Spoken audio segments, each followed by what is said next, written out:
friends, welcome to the Plaid X2 channel. My name is John, and on this channel we talk all things physical media, so movies, music, and books. If you're into that kind of thing, go ahead and subscribe down below for more of that kind of content. Well, friends, this is episode number 5 of The 5. This is a new series we're doing in which I have conversations with fellow movie collectors, and I ask 5 questions, and they respond to each of the questions with 5 films. So the fun of this is I get to talk movies with fellow movie collectors. We get to know these movie collectors a little bit deeper, and also we get 25 film recommendations. So I hope you're enjoying these conversations. I am loving having these conversations, and this is a special one. It is episode number 5 of The 5, and it is with Joe Martinez. Joe and Marie, you probably know their channel. Awesome channel, phenomenal content. They've been such a huge encouragement and support for me since I began this channel, and so this is a lot of fun to finally sit down and have a conversation with Joe. Don't worry, Marie is going to be my very next conversation, and so that episode will be coming up, episode number 6, very soon. Well, this is a very fun conversation for me to have this one with Joe, and so I hope you enjoy it. I really enjoyed getting to have this conversation, and again, so appreciate Joe and Marie and all their support and their friendship. So anyway, no further ado, friends. This is episode number 5 of The 5. But this film, I bawl my eyes out every time I watch it. Before the movie even starts, just putting the disc in, I can already feel it. You already know it's coming. That's hilarious. I know she watches some of your horror films. You guys connect on your Christmas films. Mm-hmm. Do you watch her Holy Roller films? I have. Marie has made me watch some of her Holy Roller films. And, you know, a lot of people know me as the horror guy, but I love my dance movies and I love my musicals.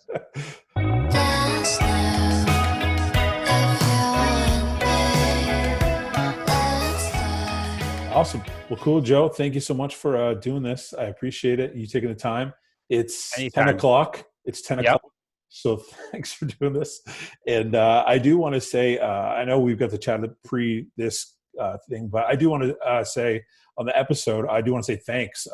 You and Marie were the very first to subscribe to my channel, very first to follow Instagram, and I reached out to you guys.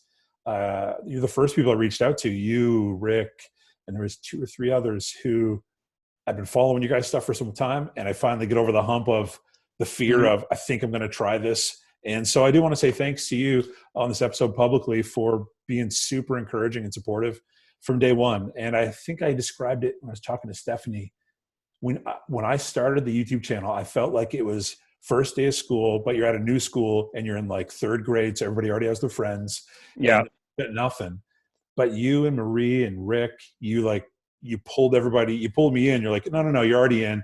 And here you go. And here's our friends. We're all friends. Yeah. So anyway, I just definitely want to say thanks, man. I really appreciated that. Like I said, I'm glad you reached out to me. Cool. Because I've really enjoyed our time together that we've talked, you know, on DMs and comments. Cool, man. On both videos. Cool. Well, and I also want to thank you for you guys are for well over a year, my regular entertainment for Saturday morning breakfast. Yeah. So I appreciate that. And I was the first YouTuber to send you a Christmas card. That's absolutely true. And in fact, it's so funny. When I got that card, I even said to my wife, I was like, this is crazy, because I know you guys, especially your channel, you talked about when I was first considering this about, hey, some of my best friends are here on YouTube. And I was honestly a little bit like, that's not possible. And like, it can't be true. And then within a year of doing this, I was like, these people actually care about me. And it's when I'm out at stores, I'm actually thinking about them. Like I've messaged you multiple times in a Goodwill going, oh man, I gotta connect with Joe and Marie. And you're exactly right. I was like, this community genuinely does become friends with each other. Yeah. Like I just, you know, like I was just saying a second ago, I have 2 chats that I talk in every day. I have a text chat that me, Crazy Joe, J2H, the Jersey Geek, and Rick all text all the time.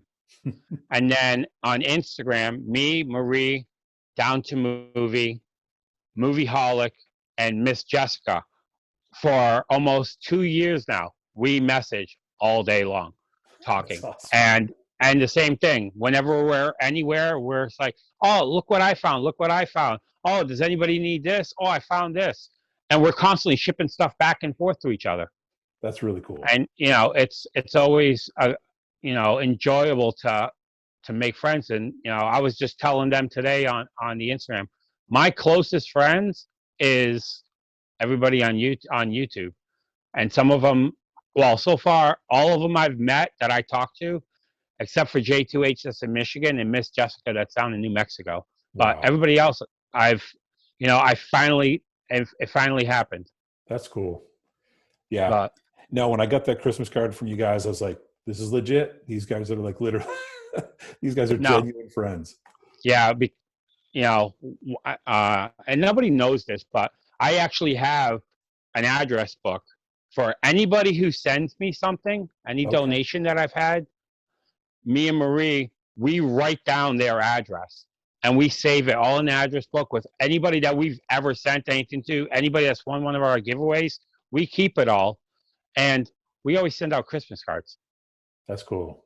Well, I love So that. it's always, I look at it as if you've ever reached out to me to a point that I've have your address, I'm sending something back to you at least at Christmas. Cool.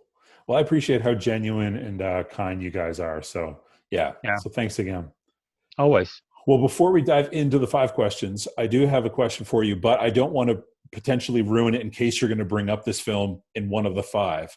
So Okay. you'll know what I'm saying. I did message you the other day about a box set from Goodwill. Mm-hmm. Do you know the movie I'm talking about? It was a box set, and I was saying, should I pick this up? Yes.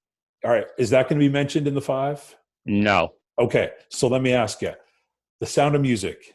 Yes. You're a huge fan of it. Sound of Music. I am showing it. Okay. I'm not going to ask any questions right now about it then. Okay. All right. Because I do have questions for you, but I will ask you 2 questions. Your film collection is incredibly diverse. So I love watching your channel, and you're right. There'll be Care Bears, there'll be musicals, and you say you're a musical fan, and then there is the most like extreme horror. Yes. So this huge range. If you could only have one Blu-ray or 4K or DVD, and you could only watch that film for the rest of your life, are you pulling a musical or are you pulling a horror film? I'm pulling a musical. All right. And potentially we'll talk about that later.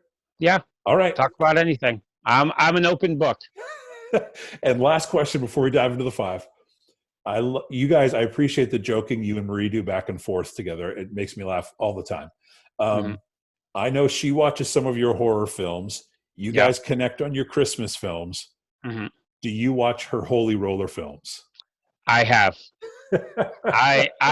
Marie has made me watch some of her Holy Roller films, and some of them I just look at her and go, Jesus, what am I watching? But yeah, I do. Awesome. We compromise with what we watch. A lot of times when we pick movies, it's one day usually on Fridays when I get home from work, I'll pick something. The next week she picks something, Gotcha. and we always try to pick something that neither of us have watched, or something that we're both interested in watching. So it could, we can go from one extreme to the other and everything in between. That's cool. Well, cool. I wanted to know that. It's funny because I've been watching you guys for so long. So I have outside of these 5 questions, I have actual questions I just would love to ask. So anyway, those were some of them floating around my head. Anything you want, I'll ask. Ask away. All right. Well, hey, man. So everybody who's doing this new segment, the 5, I'll ask you 5 questions, and you answer with 5 films. And the point of it is I get to talk movies with movie fans. Also, we get to learn about you and as a collector and your passions and what kind of got you interested in films. And then obviously, I get to get 25 film recommendations from you, and anyone watching gets 25 film recommendations. So anyway, thanks so much for doing it. I'm excited for it. And you have a large collection. So I'm very much looking forward to what you're going to be pulling. So the first question, what 5 films have you most recently seen? All right. The ones I've most recently seen, we'll start. First one I watched, and it was the one I watched last night. This is a 1974 film that's called Buster and Billy. Okay. This has what's his name? Now I'm drawing a blank. Jan Michael Vincent in it, and it actually has Robert Englund that plays Freddy Krueger. Okay. That he plays an albino kid in it, so he looks pretty weird with the makeup that they made him look like an albino. But it's a really good love story. It has, a very sad ending to it. I will say I've never seen the film. I was recommended it by Mike Hatfield. He actually bought me this for my birthday, cool. And he knows I love a good love story, so he sent me this, and I watched last night, and I really, really loved it. Cool. So Buster it's and Billy. Buster and Billy. Yep. All right. Next one. It's a company that we don't talk about, but we're gonna kind of talk about, and it's a movie called Christie. Yes, Christie. I had to make sure. That has Ashley Greene that played in the Twilight films. And this is a Netflix exclusive that's kind of, let's say, a bootleg. Mm-hmm. So you know where I got this from. I gotcha. Yep. But it's a movie about a college girl that she's staying during the holidays at a college, and she's there by herself with just the guards. And then one night she decides, she's going to leave and go to the store, get some stuff. She ends up meeting Ashley Greene there, and they have some kind of an altercation, and then they pretty much mess with her all the way back to the college that she actually goes back to the college. And then after that, it becomes more, the chairs just turn, and it becomes more of a suspense thriller.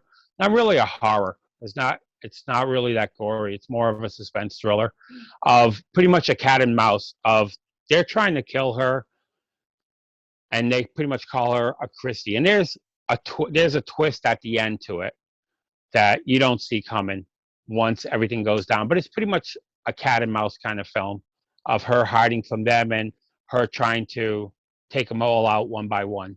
Okay, but cool. It's a very enjoyable film. I liked it.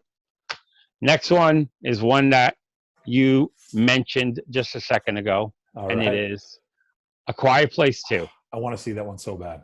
Yeah. This one, I enjoyed it. It gives it a little bit, the beginning gives it a little bit of a backstory on more like a prequel sense, that it pretty much tells you how it all started and how it all began.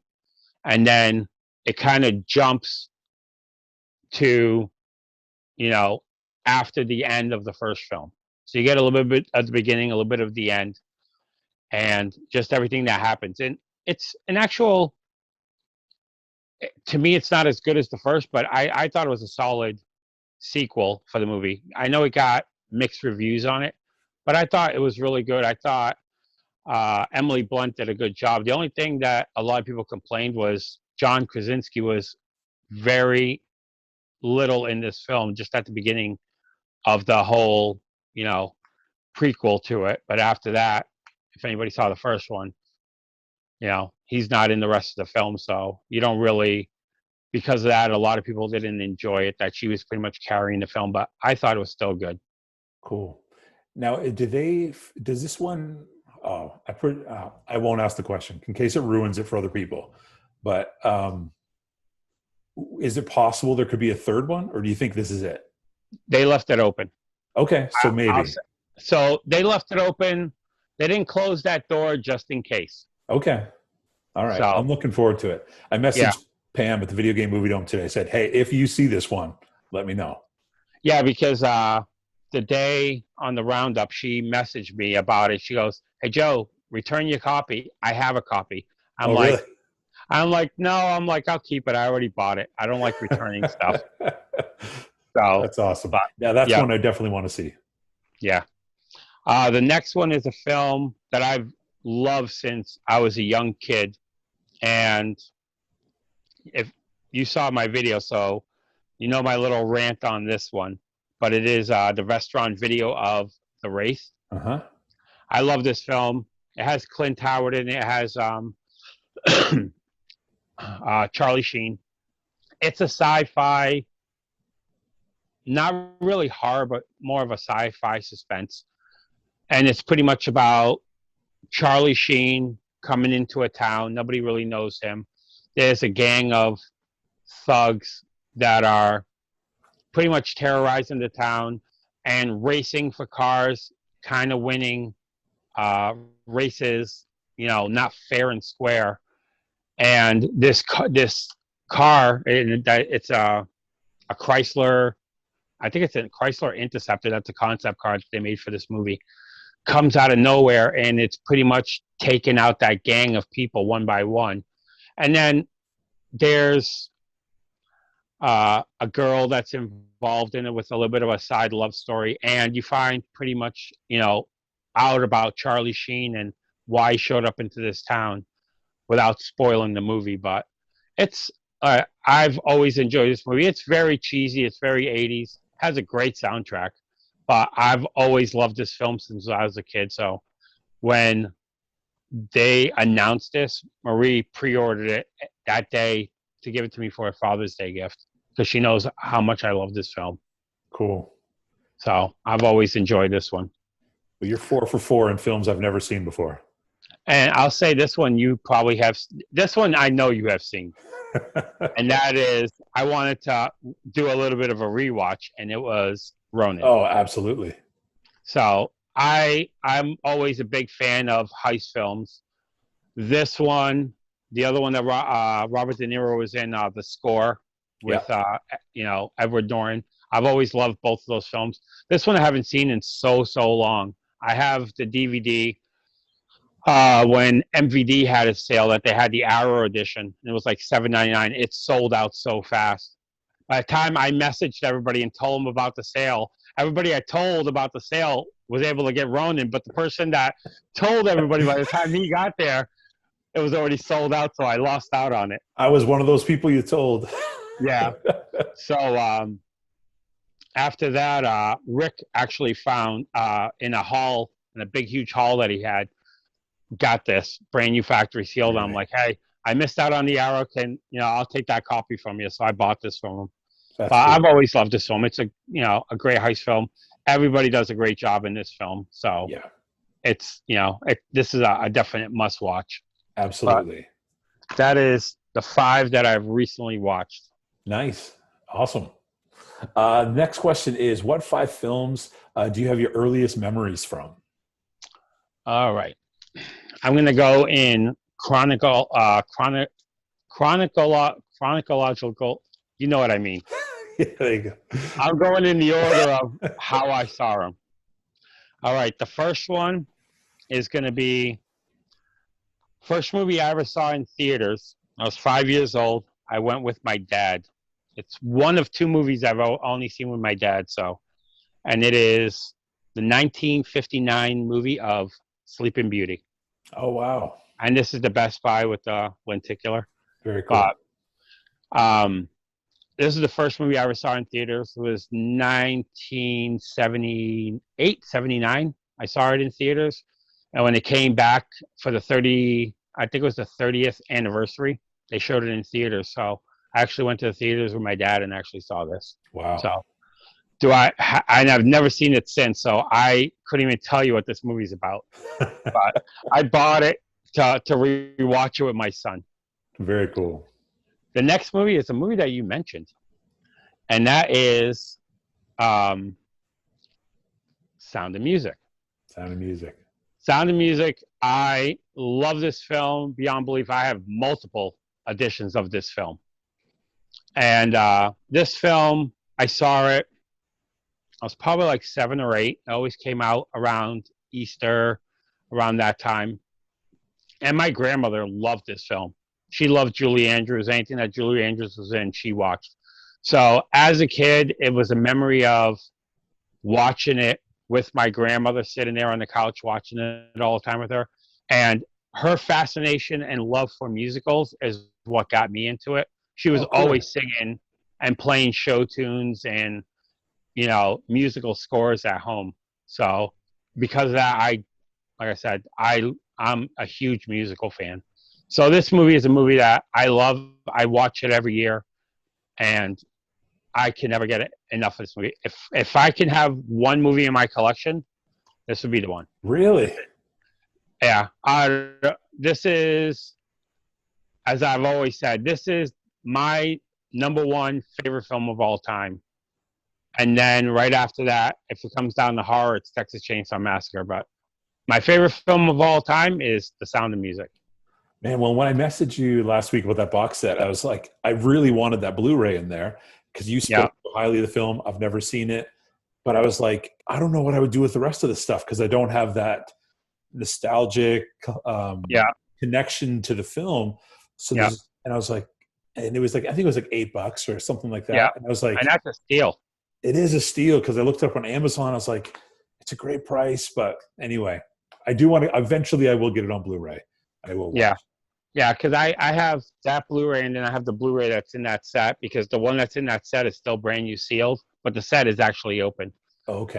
I found it on Let Go on a huge haul. I pretty much paid $2.51 for it. No way. Yeah. Crazy. Oh, yeah. Cool. Well, The Sound of Music. It's on my list of films to get. The next one, I saw this in theaters in 1980. It was one of the first films I went to go see with a friend of mine. He was a stepbrother, kind of. And it was Star Wars, The Empire Strikes Back.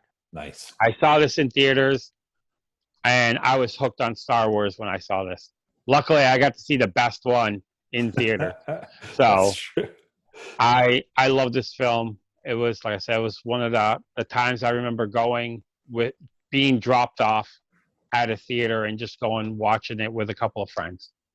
Nice. So I was really happy, to see this one in theaters. Next one. I watched all of those and the Indiana Jones films in the 80s because my dad loved them. But the only way I saw them was when he would record them off the TV onto like old VHS tapes. So we just like wore out those tapes. So that's how I was introduced to all those movies and had to fast forward all the commercials. Mm-hmm. Yeah, it took me a while before I saw the first one, The New Hope, because I saw Empire Strikes Back and Return of the Jedi both in theaters. Return of the Jedi I actually saw twice in theaters. No way. And New Hope, it took me like 6 years after before I ever saw it. I had to wait for it to actually show up on cable. Crazy. That's awesome. Next one is in 1984. I saw this in theaters, and I remember this was when this whole fad came out. And I remember after watching this movie, kids from the neighborhood that were in the theater actually started breakdancing. And it was the movie Breaking. Breaking. I've never seen it. Yeah. This movie is about two dancers that breakdance, and they decided to get a girl from like ballet, kind of regular dance, to join into their style to have something new. And just all the different things with the different dance gangs. Because again, on top of musicals, I love dance. Any movies with dance, I'll watch. I find it fascinating that you have such a passion for. Every Saturday when I hear you say that line, Joe loves his dance movies, I just burst out laughing because, again, I know you also watch this extreme horror. So it just makes me laugh every single time. And, a lot of people know me as the horror guy, but I love my dance movies and I love my musicals. But, yeah, Breaking is a good movie from, like I said, 1984 when I saw it in theaters. And, it's during that whole fad and culture of the early 80s. So it's very nostalgic to me. I grew up in a city, and my neighbor regularly in that period of time was dragging cardboard out, throwing it on the street, and just going for it, man. Music blaring all the time. Yeah. I used to see that all the time when I was people, in the neighborhood. I used to see it in the hallways in, I think it was high school.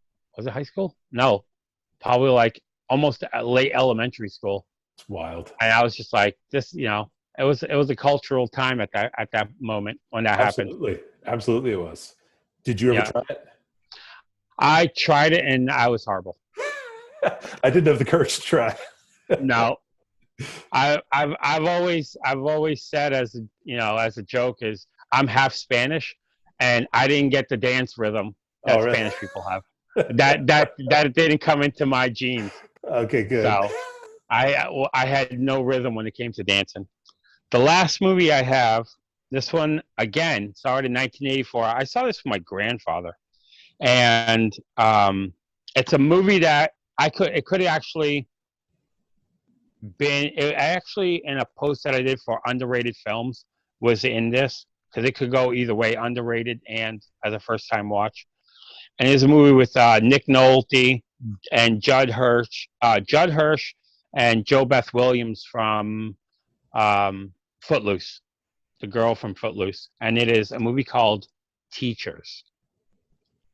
This is an Olive Films release, and it's pretty much. I had to write this down so I didn't forget because it's still sealed, as you can tell. But I saw again. I haven't seen this movie since 1984, but it's pretty much about a high school teacher, Nick Nolte, that he was teaching in school, and he thought he was doing a great job, and then a student actually sued him for being illiterate and getting passed for just to get him out of the school and pretty much failing in life, and him just becoming a pessimistic after and everything, and just all the different trials and tribulations that happen with the school and with the other teachers and everything. And I thought it was a very, very good film. This actually has, and he's not even in the back.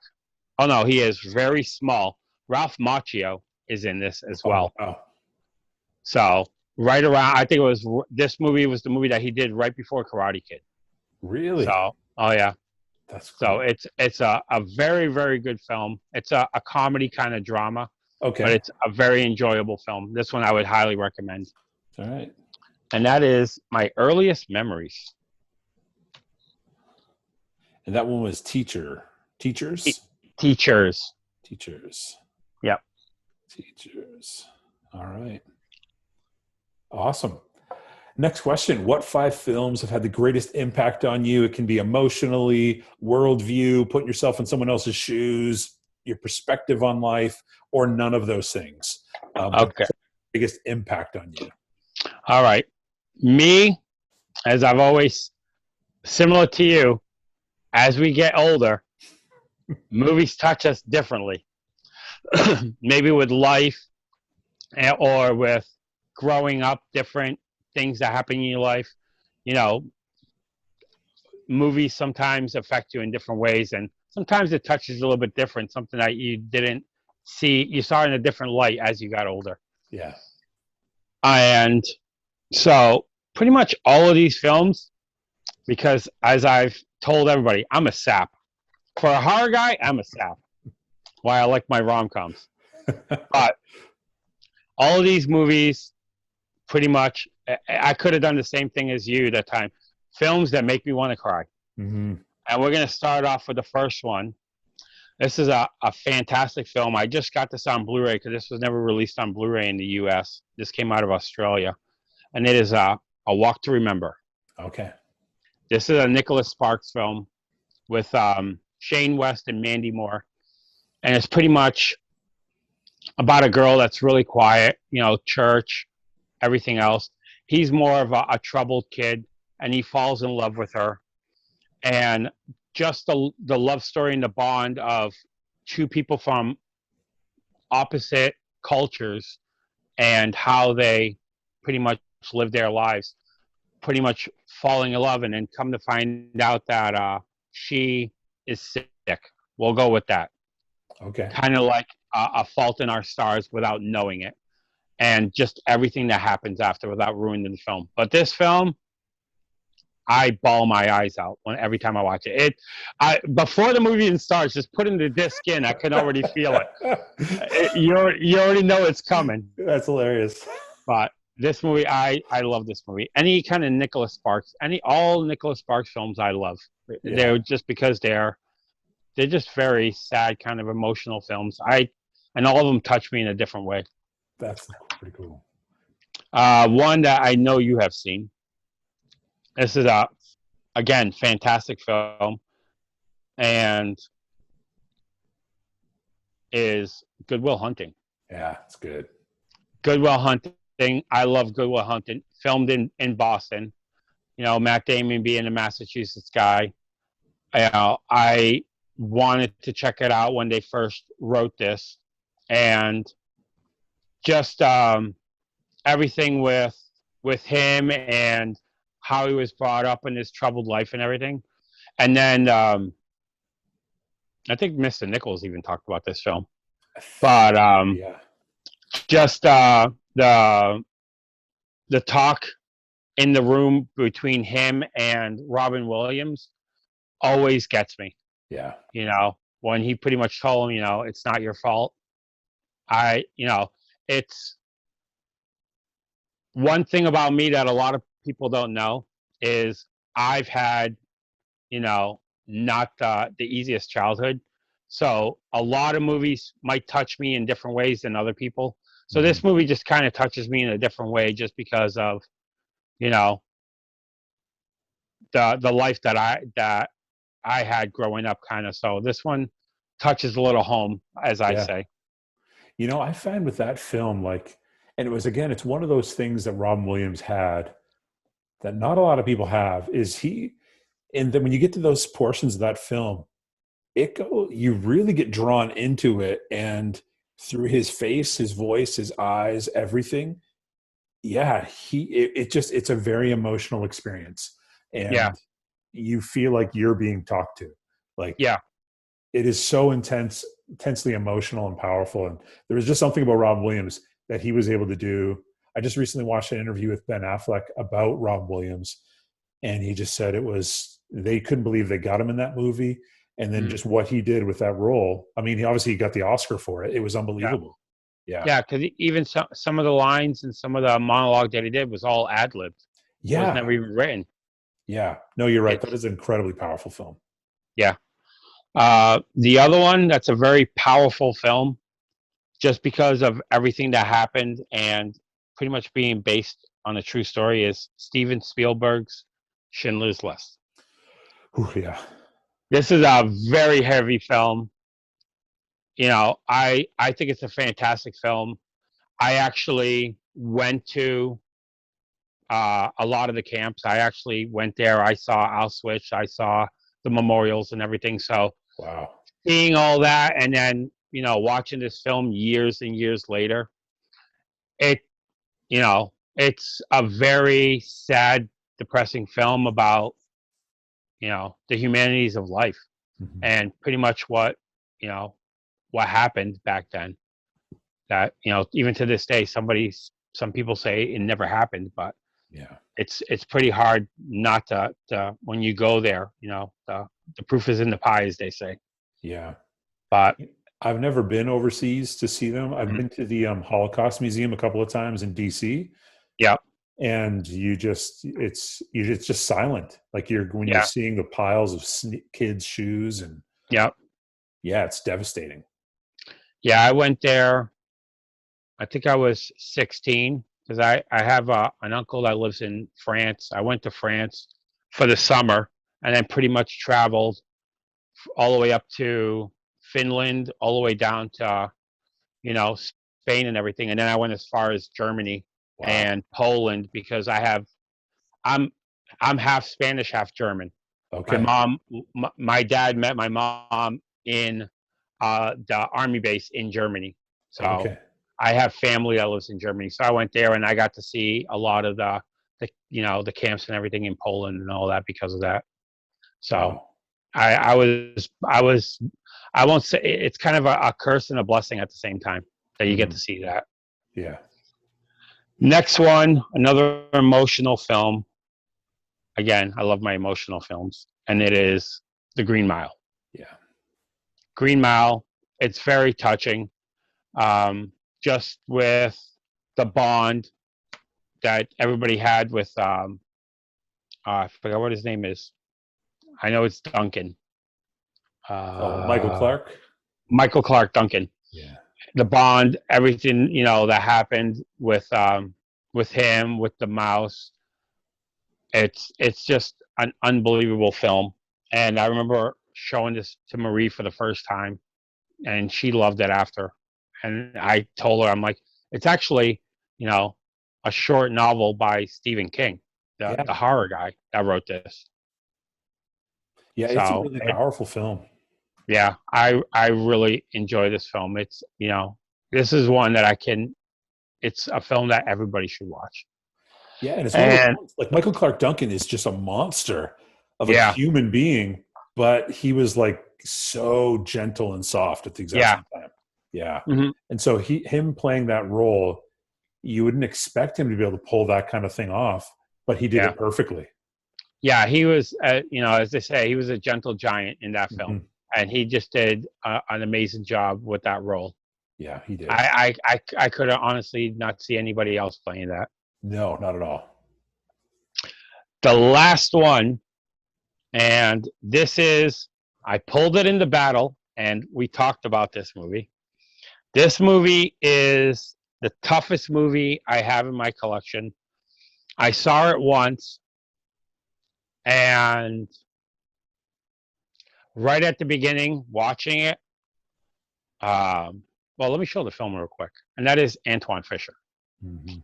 If you've never seen it, Antoine Fisher is a troubled youth that goes into the military. He's um, pretty much just starting a lot of problems. He has a lot of hate in his heart, doesn't want to follow the rules, and it just comes to how he was brought up and his past. The first time I ever watched this movie, I got 15, 20 minutes into it, and I was hysterically crying. Wow. That's how bad. That by the end of the film, I cried for almost 2 hours after. Wow. And for almost 2 weeks after, that's all I thought about was this film. To this day, it's been in my collection since the first day I bought it, and I've never watched it again. Really? But I can't get rid of it. His life and my life are very similar. That he was, and here's me opening up. So get ready. All right. Um, he was brought up with a lot of physical and mental abuse from his grandmother, same as me, and he had to deal with that. So, and me, my mom and dad left when I was 4 months old. So I grew up with my grandmother that was physically and mentally abusive towards me. Wow. So after that, my dad died when I was 14, that I never met. I found out after. And then after that, I searched for my mom till I was 21. I found her in Vancouver, Canada, went there without announcing it, and told her who I was. And this is a very powerful scene in this movie that's very similar. So it really touched home. I showed up there, told her who I was, and she says, "Nobody knows about you. You got 5 minutes to get off my property before I call the cops." So I just gave her the line, pretty much a similar line to the film of, I just wanted to let you know I'm still alive. I did good. I never did drugs, never went to jail. I don't have any bastard kids. And, I just wanted to see you once before I died, and I left. So Wow. he had that same emotional connection with his mother, and he actually found his mother, spoiler, in the movie. And that scene wrecked me because of what happened to me.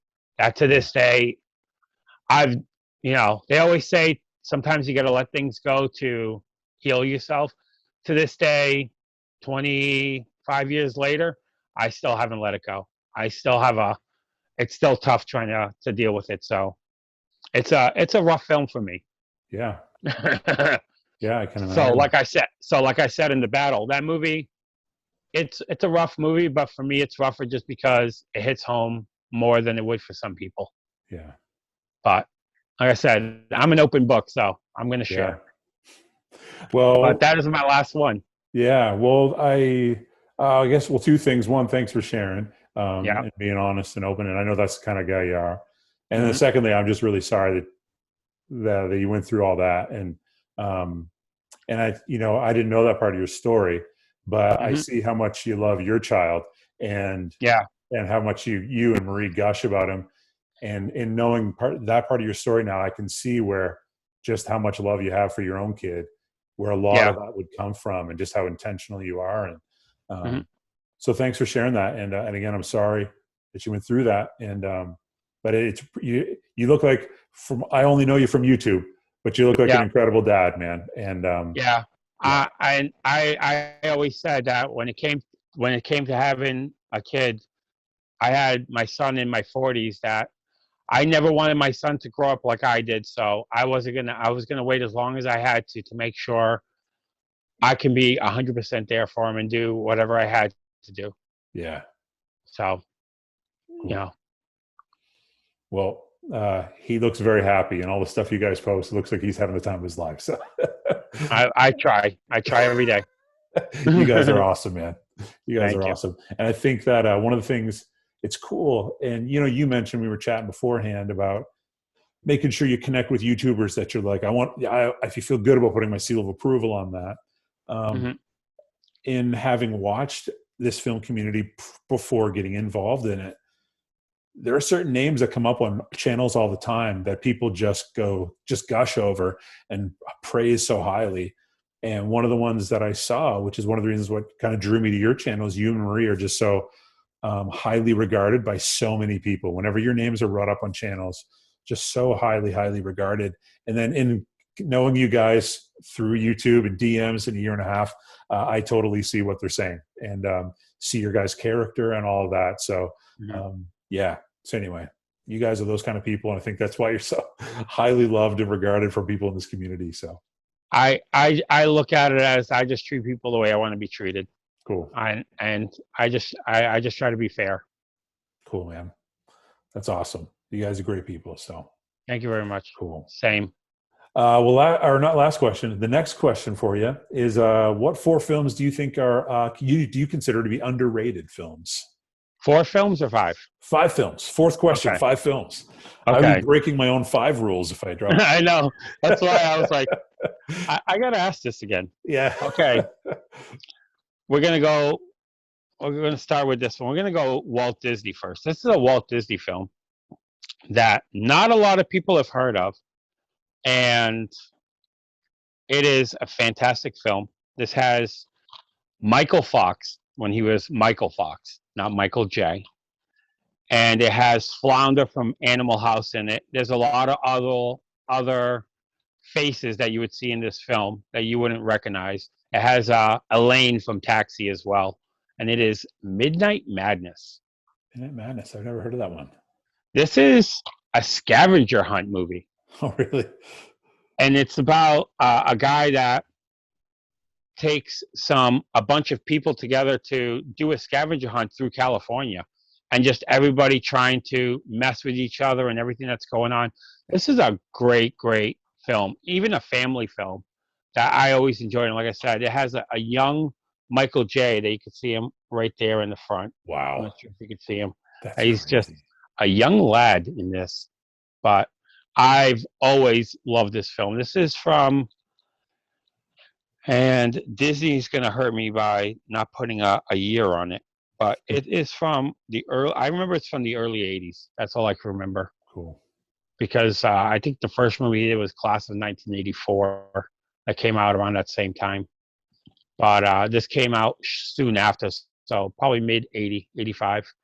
And this is a really good film that I've never seen anybody talk about this film, but I love it so much. I've never heard of it. I jotted it down for my list. I got to check that one out. Another film that I love, very underrated. This one actually has a Kino release. I haven't upgraded it yet. And this has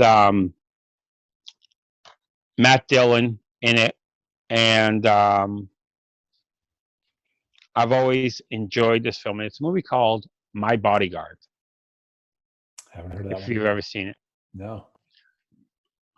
Hey, very underrated films. This film is about Matt Dillon, that he's pretty much a school bully. This guy is pretty much a big guy. He's very quiet in school, kind of a motorhead. and then he's getting picked on by Matt Dillon. That he's kind of like, I forgot what his name is, but he was in the movie Meatballs as well. He was the lead role in Meatballs, and he's pretty much getting picked on by him. He pays this guy to be his bodyguard, hence the title, My Bodyguard, to pretty much save him from him getting beat up, and them two creating a bond and becoming friends. And you pretty much find out about his life, about the kid that's pretty much seen and not heard in school, and everything that's going on with him. And I've always enjoyed this film. It's a very, again, two different worlds coming together that I always really enjoyed. So it's a fantastic film that I like. This one is a good comedy film. And I know you enjoy your comedies, but to me, and the next two films I'm going to show are comedies. I'm not a big comedy guy, especially now. I'm more of an 80s, early 90s comedy guy, because to me, comedies now just don't have the soul that they used to, and they're too PC to me. Okay. I like more of the older style comedies. And it's a movie with Joe Pesci called The Super. I've not heard of that either. This is a Warner Archive release, only ever released on DVD.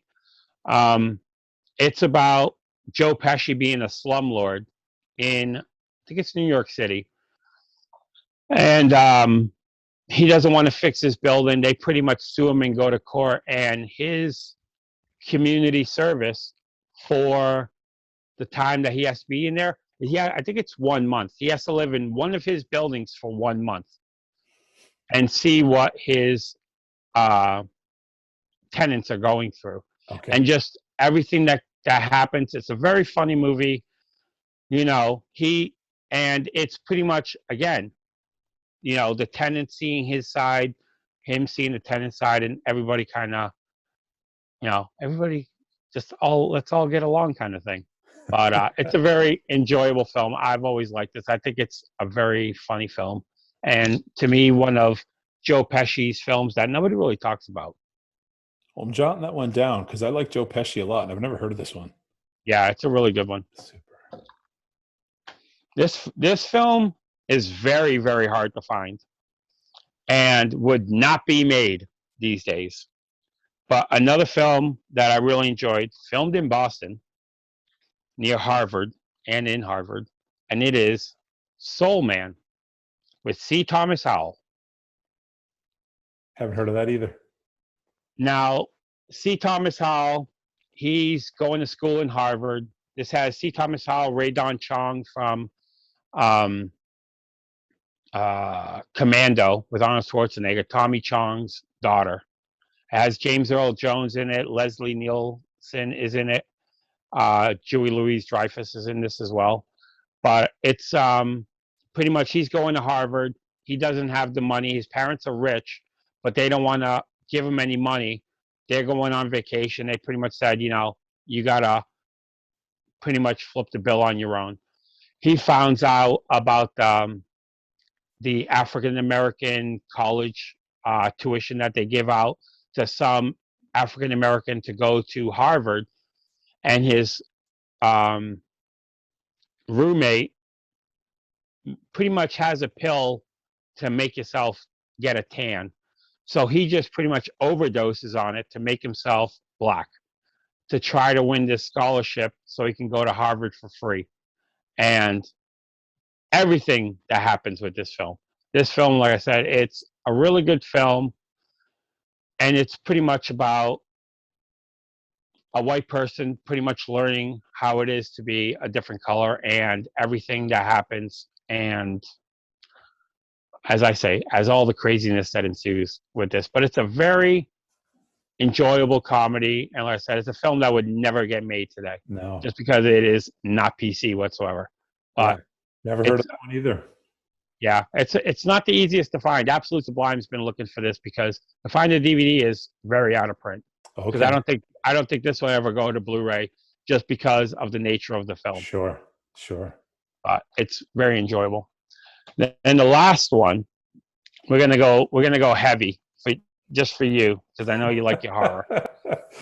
So this is a guarantee. I've never seen this. This is a guarantee you've never seen, probably you've never heard of, and probably you will never ever watch. I'm gonna go heavy on you, and it's a movie called Hounds of Love. Definitely have not This seen it is or heard of it. This is an Australian film released by Umbrella. It's only been released out of the country. It's never been released in the U.S. It's, like I said, a film from Australia. Umbrella released it, and Arrow Video UK released it as a Region B. And there's an MOD that you can find in the U.S., but I actually had this imported from Australia. And it's a film about a couple that are kidnappers, and they pretty much kidnap a girl. And this is based on a lot of things that happened in Australia back in the 90s, early 2000s. But they kidnap a girl and pretty much torture her and more, without going into gruesome detail. But the film is so greatly shot, the way it was shot, the way it was filmed, and it's actually not your typical rape torture kind of film. That it's more told under the perspective of not the victim, but the actual captors, because both of them have a different dynamic, and the victim is trying to pretty much split a wedge between both of them to turn against each other. And this, the way it's filmed and the way it's shot, the camera angles that they do, and the way the dialogue flows, it is an amazing movie that nobody talks about. This was a film that I've recommended to some people, like Absolute Sublime, that he loved this film. But other people like Horror Punk, I recommended it to, and he didn't like it because he didn't know what the context of the film was, and he doesn't like these style films.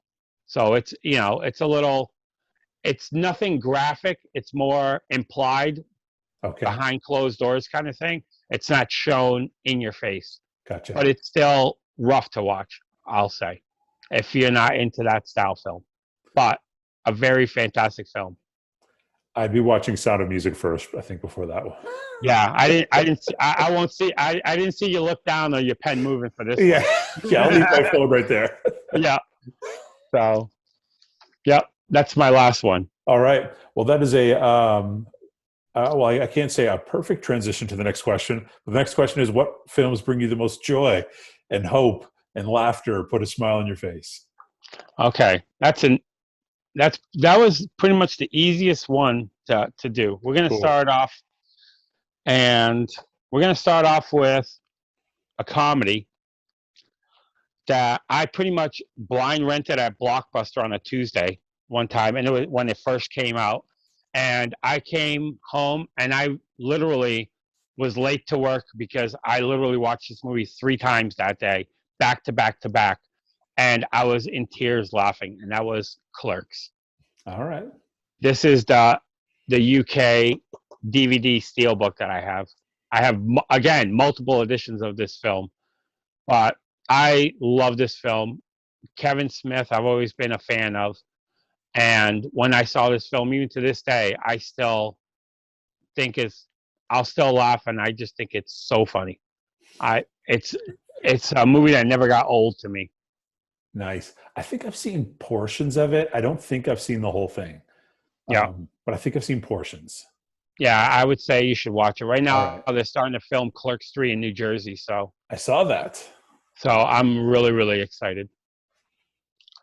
The next one, another Matt Damon. You would think I'm a big fan of Matt Damon, but I'm not. But anyway, this has Matt Damon, Scarlett Johansson, and it is a movie that I always enjoyed and always put a smile on my face, and it is We Bought a Zoo. I've still never seen that one either, and I've seen like a ton of Matt Damon films. I love this film. It's pretty much a family film about Matt Damon losing his wife, ending up with 2 kids, and pretty much wanting to start fresh, and then buying a house out in the country. And the catch with the house is there's a zoo on it. Okay. and they pretty much bought a zoo, and them working with Scarlett Johansson that works at the zoo. Elle Fanning is in the movie as well, that she works at the zoo, and just them, all the trials and tribulations of starting the zoo, the family, coming back together and bonding, and everything that goes on with this, all the way down to, everything that happens to try to get this going. It's just a great family film. Just, it has a lot of heart, and I don't know, it's a movie that always puts a great smile on my face watching. I always feel good watching this film. Cool. It warms the soul, as they say.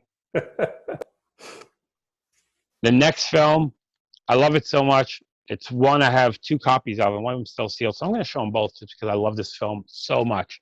And I'm really hoping that you've seen this movie, but I highly doubt you have.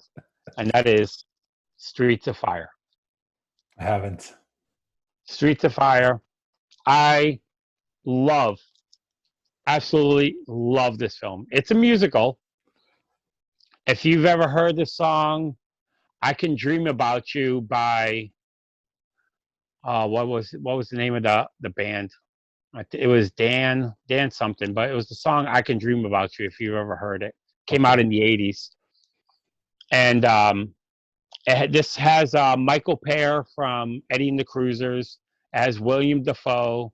It has a young Diane Lane in this movie, and it has Bill Paxton as well, a young Bill Paxton, and Rick Moranis is in this. Wow! And this is pretty much a musical of William Dafoe, that's a leader of a biker gang. He's in love with Diane Lane, that she's a singer to an 80s like pop band. And Michael Pear from Eddie and the Cruisers was her ex-boyfriend, that he's coming back into town because Rick Moranis, that's her manager, is trying to hire him to protect him from that gang and to pretty much save her. Okay. And the music, the film isn't, it's a good film, but the soundtrack is killer. I mean, it's an iPod toe tapper, as I always say. But I love this film so much. It's a great musical. More modern day musical, but I've always enjoyed this film. Eckstein featurette. One day on a story she mentioned about movies that she should watch, and I told her this. She actually bought it, a digital of it, watched it at work. And she said, Joe, I love this movie. I've never heard of it. It was so good. Really? And oh yeah, she loved it because she's a big musical person as well. But this may surprise you. So, because I'm not into horror. I love my 30s films where everything is wonderful and perfect. I am not into musicals at all. I'm only into one musical, and it is Sweeney Todd. And wow. I love Sweeney Todd. I love Sweeney Todd over and over again. And that's the only musical I like, and it is just full of blood and slashing throats. And so I'm not a horror guy at all, or slasher, but for musicals, that's my musical. Wow. That one. So I'm looking at it right now. I can see it right there on the shelf. Because I love Sweeney Todd as well. Yeah. I just think that story is amazing. But I did write down that title. So I'm like I said, I'm shocked that you don't like musicals. I'm not even like the old school ones. Like I try and I just cannot get into them. Wow. So I'll keep trying though. Yeah. Keep trying.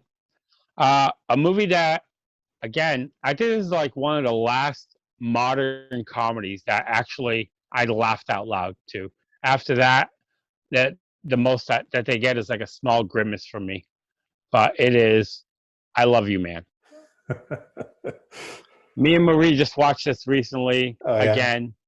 And the one-liners in this movie, every time, either one of them say it, and just the whole bromance that's going on with this film, it's just so funny to me. I just get the biggest laugh. I have seen that one, and Paul Rudd and Jason Segel are just hilarious. Yeah, They're so good. I enjoy that film. Like I said, it's a stupid comedy, but I didn't realize how good it was actually going to be. Like I said, we watched it a couple of weeks ago, and I'm still laughing at those jokes. It never got old to me. That's good. This one is going to surprise you. I'm gonna end on a surprising note that will probably not nobody will take a recommendation from anything that I said today when I say this. But the last movie that always makes me feel good. I love this film. It's a musical. Every time it comes on, I sing it at the top of my lungs, and I know every single song in this movie, down to even some of the dance moves to this movie. I'll do the hand motions, no feet, because I don't dance. But I love this movie, and it is Grease 2, the second one. Grease 2. Wow.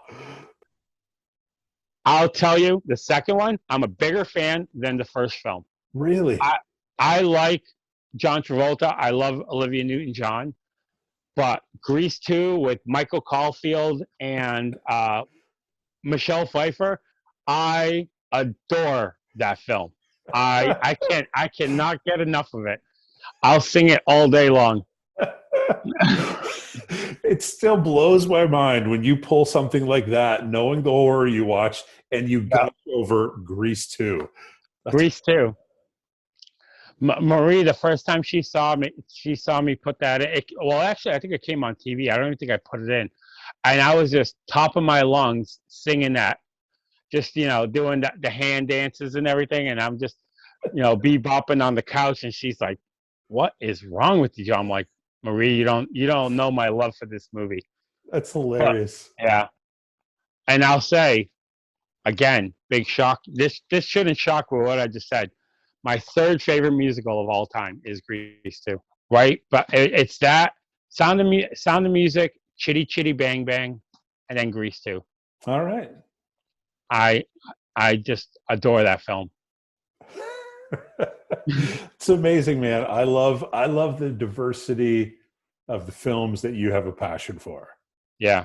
And I think one of the things that's cool about it is it makes pretty much any film collector able to connect with you, because you are able to go, "Oh yeah, I know that one, and I like these from that genre." So that's one of the things that's pretty cool about you and how you collect. Yeah, everybody collects differently. Some people just collect the horror, or the superhero or something like that. Me, with my love for film didn't start. I never really had a big love for film when I started. Here we go. I'm going to do a little sharing for you for your channel. All right. My love was music. I've always been a big music person. My mother was a guitar player, so I don't know if it's genetic, but I tried playing guitar. I became a drummer. I played drums in bands. I've, played shows in different states. I've opened up for big bands, and I always loved music. I've always loved reading music, listen to music, and trying to figure out keys and song structures, and how different bands write stuff. When I listen to music, I listen to it through different ears than other people. How film critics look at movies compared to a normal person looking at movies. In 1996, I had a bad motorcycle accident going to work. That a lady rolled through a stop sign. I hit her fender, bounced off her windshield, was thrown 30 feet into the air into somebody's front yard, and I was out of work for a year. Wow. That to this day, this arm my bone was like this, 23 degrees out. They wanted to put a steel rod in my arm.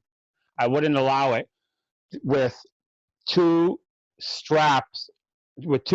plastic plates and straps, they got it to 13 degrees. So my arm is like this when it healed.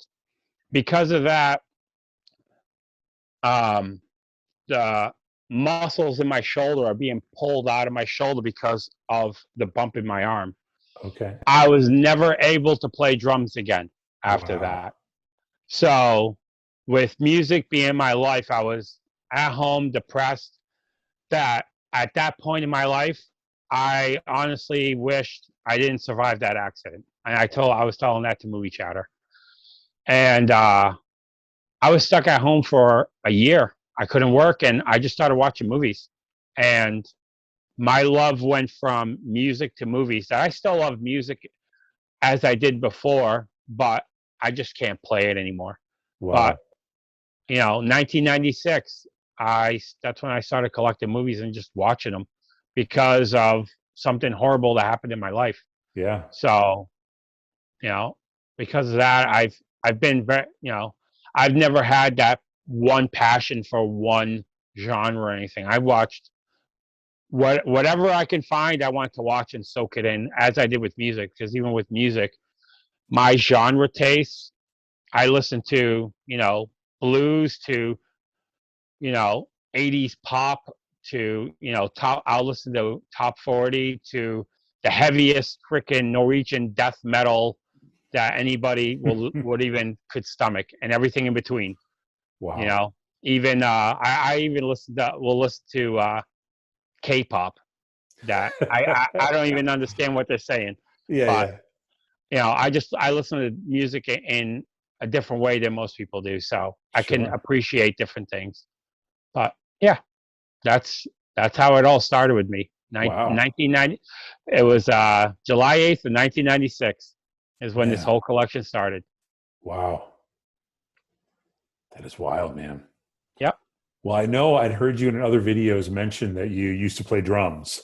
Yeah. So I'm a guitar player, did band thing for a long time as a guitar player. And when the pandemic started, is when I started this YouTube channel. And I also was like, I've always thought drummers had the most fun. And I was always up at the front with the guitar. And I was like, I want to do that. But I was like, I couldn't get my brain around my hands and my feet doing different things. Mm-hmm. And at the same time, so a friend of mine, because of the pandemic, no one could see anybody.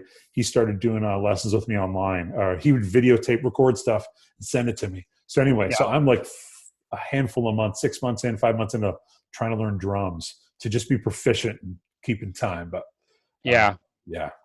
Yeah, because with a drummer, the drummer is the person that keeps time in the band. They're the backbone of the band. 100%. And I contacted the drummer I played with for years. I'm like probably 2 months in, and I messaged him and I was like, I am so sorry for how much I took you for granted. I was like, your job is infinitely harder than mine. Yeah. Yeah, absolutely it is. Yeah, I've always been the biggest fan of drums. Like I said, I started playing when I was 8 years old. I can read and write sheet music.